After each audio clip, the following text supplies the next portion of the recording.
آ رہے تھے اس کیس کے دوران، منصور علی شاہ صاحب کہہ رہے ہیں کیا عدلیہ آزاد ہے، جسٹس عائشہ ملک صاحبہ کہہ رہی ہیں کہ میں نے اپنے کریئر میں کبھی ایسی سچویشن نہیں دیکھی، انپریسیڈنٹڈ، کبھی ایسا نہیں ہوا۔ اینڈ ریزلٹ کیا دیکھ رہے ہیں سر؟ ڈو یو تھنک کہ یہ اینڈ 26ویں رزلٹ تو آئینی برا ہی ہے ترمیم نا. کی دیکھیے سماعت کے بعد ہی کچھ؟ اینڈ دیکھیے اینڈ رزلٹ تو اچھا ہو ہی نہیں سکتا، خیر کی کوئی توقع ہو نہیں سکتی، کیونکہ دیکھیے جو آئینی جو 26ویں ترمیم کو چیلنج کرنے کے لیے ہے، ہم سب کا مدعا یہی ہے کہ وہ بھی فل کورٹ سنیں، کیونکہ وہ ایک انہوں نے آئینی بینچ نے 27 تاریخ کو لگا لیا، یہ تو وہ اس کے خود ہی کریشن ہے اس ترمیم کے تحت. تو یہ ہمارا ایک سب سے بڑا مدعا جو رہے گا جو پٹیشنرز ہیں کہ جی یہ تو فل کورٹ میں چلنا چاہیے کیس، آئینی بینچ میں نہیں چلنا چاہیے. اور لیکن یہ ایشو اس میں سب سے پہلے تو یہ اٹھے گا کہ وہ کیس کہاں چلے. نیچرلی وہ لگایا ہی گیا آئینی بینچ کے سامنے کہ جی ہم لوگ یہ آئینی بینچ ہے 26 ترمیم کے تحت یہ کیس 184 کے ہم ہی سن سکتے ہیں، لیکن ہم نے تو سارا پٹیشنرز نے چیلنج ہی یہ کیا ہوا ہے کہ یہ جو آئینی ترمیم ہے یہی غلط ہے، یہ کانسٹیٹیوشنل بینچ ہی غلط بنی ہوئی ہے. اور جوڈیشل کمیشن کے اندر جس طرح سے ایگزیکٹو اور پارلیمنٹری لوگوں کو برتری دے دی گئی ہے تو وہ بالکل آزاد عدلیہ کے خلاف ہے. بالکل صحیح بات جسٹس منصور علی شاہ جسٹس عائشہ ملک نے کی کہ یہ سارا ایشو ہی مدعا یہی ہے کہ یہ آزادی جو ہماری آزادی تھی عدالت کی وہ سلب کر دی گئی ہے 26ویں آئینی ترمیم میں. اور یہ کمیٹیز اور جو اس کیس میں ہو رہا ہے وہ تو بالکل ہی ہے کہ ایک سینئر ججز کے سامنے کیس لگا ہوا ہے، آپ وہاں سے کیس واپس بلوا رہے ہیں ایک ایڈمنسٹریٹو آرڈر کے تحت. یہ تو نہیں ہو سکتا، اور جس میں جو ممبر ہے اس کو پتہ ہی نہیں اس کا. بالکل ٹھیک سر. سر ویسے آپ ہمارے ملک کے جو عدالتی معاملات رہے گزشتہ 2 سالوں میں اسپیشلی، میں کہوں گا سر کہ ہر انسان جو ہے نا پاکستانی جو فالو کر رہا ہے کرنٹ افیئرس کو، وہ کسی حد تک تھوڑا تھوڑا وکیل بن گیا ہے اور کوشش کر رہا ہے بالکل سمجھنے بننا کی. چاہیے کہ دیکھیے کہ آپ کا سب سے بڑا دیکھیے طلع آپ سب کا سب سے بڑا رائی آپ کا دیکھیے جو آپ کی آزادی ہے، آپ کی آزادی جو ہے آپ کی فنڈامنٹل رائٹس ہیں وہ آزاد عدلیہ ہی گارنٹی کرتی ہے. اگر آزاد عدلیہ نہیں ہوگی تو آپ کی جو بنیادی حقوق جو آپ کو آئین دیتا ہے وہ بیکار ہو جائیں گے. وہ آپ کہاں جا کے ان کو انفورس کرائیں گے؟ کہاں سے اپنے بنیادی حقوق آپ لیں گے جا کے؟ اور ایک بینچ وہ بنا دی گئی ہے جو خود ایک جس کے خلاف کیسز ہوتے ہیں اس نے اپنی مرضی کے ججز بنا کے کہتے ہیں اب ہمارا کیس یہ بینچ سنے گی.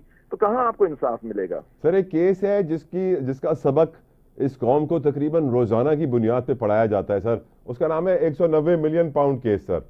اور آپ نے دیکھا تھا روز ہی ہمارے حکمراں وزراء آتے ہیں، پریس کانفرنس کرتے ہیں. آج بھی عطا طاہر صاحب نے کی اور بتایا قوم کو کہ یہ حکومت کا پیسہ تھا، لوٹا گیا، فائدہ لیا، زمین لی. اور پھر سر پی ٹی آئی کے وکلا آتے ہیں، علی ظفر صاحب آتے ہیں اور وہ کہتے ہیں کہ این سی اے نے کلیئرلی لکھ دیا ہے کہ یہ پروسیڈز آف کرائم نہیں ہے، اسی لیے ہائی کورٹ میں یہ سسٹین نہیں کرے گا. اور پوری قوم کو سر ہمیشہ یہ 2 بیانیوں میں تھوڑا سا کنفیوژن ہو گیا ہے. میں چاہوں گا آپ بھی اپنا لیگل اوپینین اس پہ ڈالیں سر. دیکھیے میں نہیں سمجھتا کنفیوژن تو یہ لوگ کریٹ کر رہے ہیں نیچرلی. وہ یہ جو آج ریاض ملک صاحب کے ساتھ یہ جو کر رہے ہیں جو اسٹیٹمنٹ نیب نے دے دیا اب دبئی حکومت کیا کرتی ہے اس پہ دیکھیں گے. لیکن دیکھیے سر سمپل سوال ہے، وہاں اس کا پاکستانی گورنمنٹ سے کوئی تعلق نہیں تھا. وہ ایک کیس چلا، انہوں نے نواز شریف صاحب کے بیٹے سے پراپرٹی زیادہ پیسوں میں خرید لی، اس پہ انکوائری کھل گئی. وہاں اس انکوائری میں بعد میں انہوں نے سیٹلمنٹ کر لیا، ان سے ایک سول سیٹلمنٹ کیا ریاض ملک صاحب سے. اور ریاض ملک اور پاکستانی گورنمنٹ نے صرف اس میں یہ انفارم کیا کہ جی ریاض ملک صاحب کا ایک کیس چل رہا ہے، سپریم کورٹ نے آرڈر کیا جس کے اندر ان کو پینلٹی دینی ہے. ان کو وہ پیسہ ریاض ملک صاحب کو انہوں نے دیا اور اس میں لکھ دیا کہ یہ پروسیڈر آف کرائم نہیں ہے اور اس میں کوئی گلٹ ثابت نہیں ہوئی. تو یہ پیسہ حکومت پاکستان کا کیسے ہو گیا؟ آپ مجھے یہ بتائیے. یا تو این سی اے وہ لیتا، اس میں پروسیڈنگز ہوتی، گورنمنٹ آف پاکستان اور پارٹی بنتی ہے اور پیسہ ان کو دیا جاتا.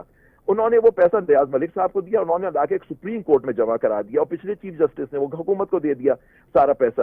اب اس کو اس سے جوڑنا کہ القادر میں جو زمین دی گئی وہ پہلے ذوالفقار بخاری صاحب کے نام پہ آئی، کیونکہ پنجاب کے اندر ہوتا ہے کہ لا جو ہے اس کا ٹرسٹ کا، اس ٹرسٹ لا میں لکھا ہوا ہے کہ جب آپ کا ٹرسٹ بن ہی نہیں سکتا جب تک زمین نہ ہو. تو پہلے زمین ان کے معرفت میں دی گئی ذوالفقار بخاری صاحب کی، جب وہ ٹرسٹ بن گیا تو اس کے نام پہ ٹرانسفر کر دی گئی. اب اس کے trustees Bushra be be Imran Khan صاحب ہیں. اس سے یہ کیسے ہو گیا کہ وہ جو 91 ملین پاؤنڈ کا ان کو فائدہ ہوا اس کے سلسلے میں انہوں نے یہ زمین ان کو دے دی عمران خان صاحب کو قادر ٹرسٹ کی، جو ایک ٹرسٹ ہے جو ایک پبلک ٹرسٹ ہے، اور زمین تو عمران خان صاحب کی تو ہے ہی نہیں. تو اس کو جوڑنا اس سے بالکل میں سمجھتا ہوں نہیں ہے. یہ ہے کہ سمپل کہ وہ پیسہ حکومت پاکستان بتا دے آگے کہ ان کو کس برطانوی عدالت نے یہ این سی اے نے کہا کہ یہ حکومت کا پیسہ ہے اور یہ آپ لے لیں آ کے، وہ حکومت کے اکاؤنٹ میں چلا